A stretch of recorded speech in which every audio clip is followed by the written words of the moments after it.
ಇನ್ನು ತೇಜಸ್ವಿ ಸೂರ್ಯ ಸಂಸದ ಅವರು ಕೂಡ ಈಗ ಈ ವಿಚಾರದಲ್ಲಿ ಮಾತನಾಡಿದ್ದಾರೆ. ಅವರು ನೇರವಾಗಿ ಕಾಂಗ್ರೆಸ್ ಅನ್ನ ಕುಟುಕಿದ್ದಾರೆ. ಅವರೇನು ಹೇಳಿದ್ದಾರೆ ಅಂತಂದ್ರೆ, ಬಿಬಿಎಂಪಿ ತೆಗೆದು 5 ಪಾಲಿಕೆಯನ್ನ ಮಾಡಿದ್ದು ಯಾಕೆ ಹಾಗಿದ್ರೆ ಕಾಂಗ್ರೆಸ್ಗೆ ಸಂಸದ ತೇಜಸ್ವಿ ಸೂರ್ಯ ಪ್ರಶ್ನೆಯನ್ನ ಎತ್ತಿದ್ದಾರೆ. ಕಾಂಗ್ರೆಸ್ನವರು ಬಿಬಿಎಂಪಿಯನ್ನ ಭಾಗ ಮಾಡಿದರು.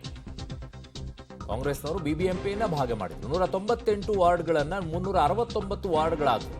ಇದು ಸಿಎಂ ಡಿಸಿಎಂ ಕಾಂಗ್ರೆಸ್ನ ಢೋಂಗಿತನನ ಅನ್ನುವಂಥದ್ದನ್ನ ಮಾತನಾಡಿದ್ದಾರೆ. ಇದರಲ್ಲಿ ಕಾಂಗ್ರೆಸ್ ಲಾಜಿಕ್ ಅರ್ಥ ಆಗ್ತಾ ಇಲ್ಲ. ದೇಶದಲ್ಲಿ ಕ್ಷೇತ್ರಗಳ ಹೆಚ್ಚಿಕೆಯನ್ನ ಮಾಡ್ತಾ ಇದ್ರೆ ಅದು ಸರಿಯಲ್ಲ ಅಂತ ಹೇಳ್ತೀರಾ, ಅದಕ್ಕೆ ವಿರೋಧ ಮಾಡ್ತೀರಾ. ಆದ್ರೆ ಇಲ್ಲಿ ಬಿಬಿಎಂಪಿ ತೆಗೆದು 5 ಜಿಬಿಯನ್ನ ಮಾಡ್ತೀರಾ, ಆದ್ರೆ ಇಲ್ಲಿ ವಿರೋಧ ಮಾಡ್ತೀರಾ ನೀವು, ಹೇಗೆ ಅಂತ ಕೇಳ್ತಾ ಇದ್ದಾರೆ. ಒಂದು ಬಿಬಿಎಂಪಿನ 5 ಮಾಡಿದ್ರು. ಬಿಬಿಎಂಪಿಲಿ 198 ವಾರ್ಡ್ ಇತ್ತು. ಬಿಬಿಎಂಪಿಲಿ ಇವ್ರೇನ್ ಮಾಡಿದ್ರು, ಅದನ್ನ 5 ಜಿಬಿಎ ಮಾಡಿ 5 ಕಾರ್ಪೊರೇಷನ್ ಮಾಡಿ ಟೋಟಲಿ ಇವಾಗ 369 ಮಾಡಿದ್ದಾರೆ. ಏನ್ ಕಾರಣ ಕೊಟ್ರು?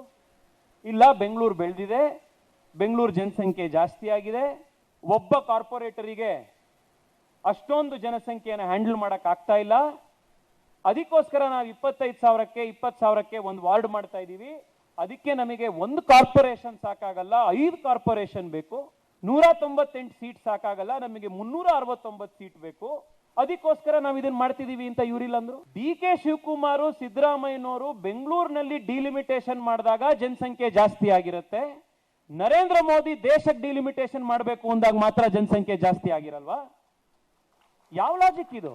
ಇದನ್ನ ನಾವು ಅದರಲ್ಲೂ ನಾನು ವಿಶೇಷವಾಗಿ ಕೇಳ್ತಾ ಇದ್ದೀನಿ, ಇಲ್ಲಿರುವಂತ ಪ್ರತಿಯೊಬ್ಬರು ನಮ್ಮ ಮಹಿಳಾ ನಾಯಕರು ಯಾರಿದ್ದಾರೆ.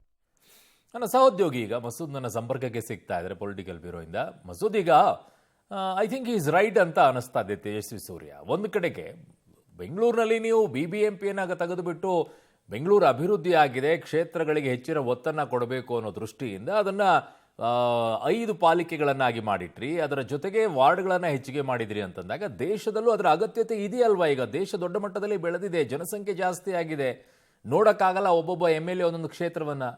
ಯಾಕಿದ್ರಲ್ಲಿ ವಿರೋಧ?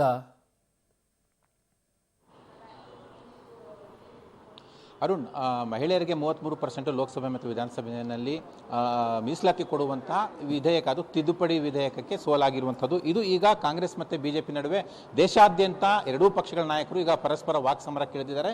ಬಿಜೆಪಿ ಕಾಂಗ್ರೆಸ್ ವಿರುದ್ಧ ಹೋರಾಟಕ್ಕೂ ಕೂಡ ಇಳಿದಿದೆ. ನಿನ್ನೆಯಿಂದಲೇ ಹೋರಾಟಗಳು ದೇಶಾದ್ಯಂತ ಎಲ್ಲ ರಾಜ್ಯಗಳಲ್ಲೂ ಕೂಡ ಶುರುವಾಗಿದೆ. ಬೆಂಗಳೂರಿನಲ್ಲೂ ಕೂಡ, ಬೆಂಗಳೂರು ಬಿಟ್ಟು ಇತರೆ ಜಿಲ್ಲೆಗಳಲ್ಲೂ ಕೂಡ ನಮ್ಮ ರಾಜ್ಯದಲ್ಲಿ ಪ್ರತಿಭಟನೆಗಳು ನಡೀತಾ ಇದ್ದಾವೆ.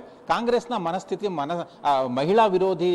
ಕಳೆದ 40 ವರ್ಷಗಳ ಬೇಡಿಕೆಗೆ ಒಂದು ರೀತಿಯಲ್ಲಿ ಮಹಿಳೆಯರು ತಮ್ಮ ಸಮಬಲ ಬಂದು ಕೂತ್ಕೊಳ್ತಾರೆ, ಜೊತೆಗೆ ಮಹಿಳೆಯರಿಗೆ ಅಧಿಕಾರ ಕೊಡಬೇಕು, ಹಾಗಾಗಿ ಕಾಂಗ್ರೆಸ್ ವಿರೋಧ ಮಾಡ್ತಿದೆ. ಯಾಕೆಂದ್ರೆ ಅವರ ಕುಟುಂಬ ರಾಜಕಾರಣ ಹೋಗ್ಬಿಡುತ್ತೆ, ಅವರ ಮಕ್ಕಳ, ಅವರ ಮನೆಯವರ ನಾಯಕತ್ವ ಹೋಗ್ಬಿಡುತ್ತೆ. ಈ ಹಿನ್ನೆಲೆಯಲ್ಲಿ ಕಾಂಗ್ರೆಸ್ ಮಹಿಳಾ ವಿರೋಧಿ ಆಗಿದೆ ಅನ್ನುವಂಥ ಆರೋಪಗಳನ್ನ ಬಿಜೆಪಿ ನಾಯಕರು ಮಾಡ್ತಾ ಇದ್ದಾರೆ. ತೇಜಸ್ವಿ ಸೂರ್ಯ ಒಂದು ಪ್ರಶ್ನೆಯನ್ನು ಕೂಡ ಎತ್ತಿದ್ದಾರೆ. ಬೆಂಗಳೂರಿನಲ್ಲಿ ಜನಸಂಖ್ಯೆ ಜಾಸ್ತಿ ಆಗಿದೆ, ಹಾಗಾಗಿ ವಾರ್ಡ್ಗಳ ಸಂಖ್ಯೆ ಜಾಸ್ತಿ ಮಾಡಬೇಕು ಅನ್ನುವಂಥ ಕಾರಣಕ್ಕಾಗಿ ಬಿಬಿಎಂಪಿಯನ್ನ ಒಡೆದು ಜಿಬಿಎಂ ಮಾಡಿ 5 ಪಾಲಿಕೆಗಳನ್ನ ಮಾಡಿದ್ರಿ, 198ರಿಂದ 369 ವಾರ್ಡ್ಗಳನ್ನ ಹೆಚ್ಚಿಸಿದ್ರೆ. ಯಾಕೆ? ಇಲ್ಲಿ ಜನಸಂಖ್ಯೆ ಜಾಸ್ತಿ ಆಗಿದೆ, ಆಡಳಿತ ಮಾಡೋಕ್ಕಾಗಲ್ಲ ಕಾರ್ಪೊರೇಟರ್ಗಳಿಗೆ ಅನ್ನುವಂಥ ಕಾರಣಕ್ಕಾಗಿ. ಬೆಂಗಳೂರಿನಲ್ಲಿ ಜನಸಂಖ್ಯೆ ಜಾಸ್ತಿ ಆಗಿದೆ, ದೇಶದಲ್ಲೂ ಕೂಡ ಜಾಸ್ತಿ ಆಗಿದೆ ಅಲ್ವಾ?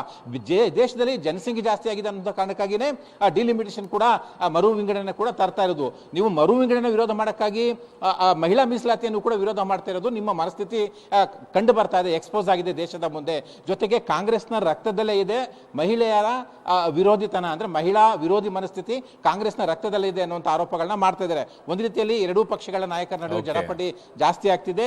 ಬೆಂಗಳೂರಿನಲ್ಲಿ ಬೃಹತ್ ಹೋರಾಟವನ್ನು ಕೂಡ ಬಿಜೆಪಿ ಆಯೋಜನೆ ಮಾಡ್ತಾ ಇದೆ ಈ ವಾರದಲ್ಲಿ. ಒಟ್ಟಾರೆಯಾಗಿ ಒಂದು ರೀತಿಯಲ್ಲಿ ಎರಡೂ ಪಕ್ಷಗಳ ನಡುವೆ ವಾಕ್ಸಮರ, ತೀವ್ರ ಜಿದ್ದಾಜಿದ್ದಿ, ಒಂದು ರೀತಿಯಲ್ಲಿ ಜಟಾಪಟಿಗೆ ವೇದಿಕೆಯನ್ನ ಈ ಒಂದು ವಿಚಾರ ಒದಗಿಸಿಕೊಟ್ಟಿದೆ. ಅರುಣ್. ಓಕೆ ಮಸೂದ್, ನಿಮ್ಮೆಲ್ಲ ಮಾಹಿತಿಗೆ ಧನ್ಯವಾದಗಳು.